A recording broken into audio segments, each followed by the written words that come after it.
Assalamualaikum. Bugün ülkemiz Urgen şehir Uzgazoy zapravkanın arkasında bir etajlı yarım plan holcayla satılırken şunu görüp çıkamız.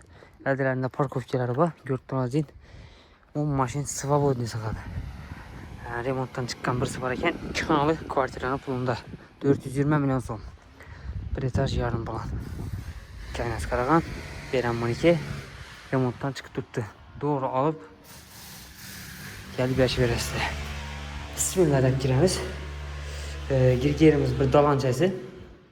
Ayaklarımız laminat bol. Deolla aboy, patologla gipsa karton. İşikleri koyup tuttu. Ripaşti pat kürüç. Kemik sözleri koyup verildi. Koyulmayan nesneleri avtomatlar denildi. Stenlik yolla koyulgan. Atap deniyesi. Bir de rakayını için farklı koyulgan eken. Töplü bol gitken. Nasozda koyulgan. Tak bir çetten göremiz. Berimiz sanuzerimiz. Sanuzerinin içindeki vannası, rakavinası, unitazı koyup verirler eken. Berimizde kuhnya cayımız. Devalla aboy. Ayaktayımız laminat bol. Bataryalar koyulgan. Aynalarımız akfa. Aynalarım el tarafına tuttuğuna yol tarafı. Farklı vurulgan.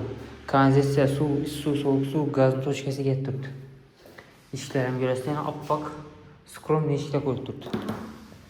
İyi berde bir spalnisi. Spalni getirirken normal. Polin üstü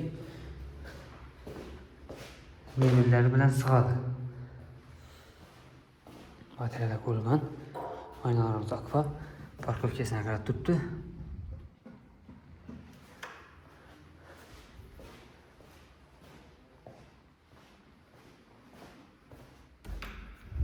Bu yerde ise zal. Zalı ekim ulu olup çıktı.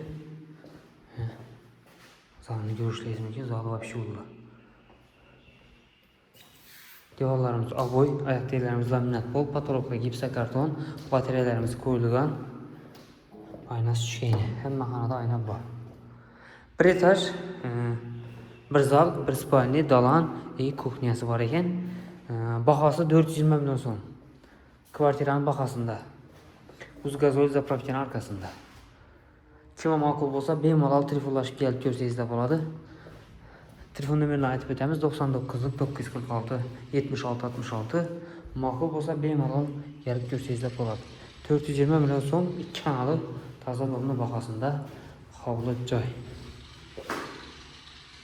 Ese video yine gelimiz sağ salamet olsa jaya kanmasa like basıp videonun jaya kadar koygan danışlarına taşak koysanız da boladı. Dalanan ba.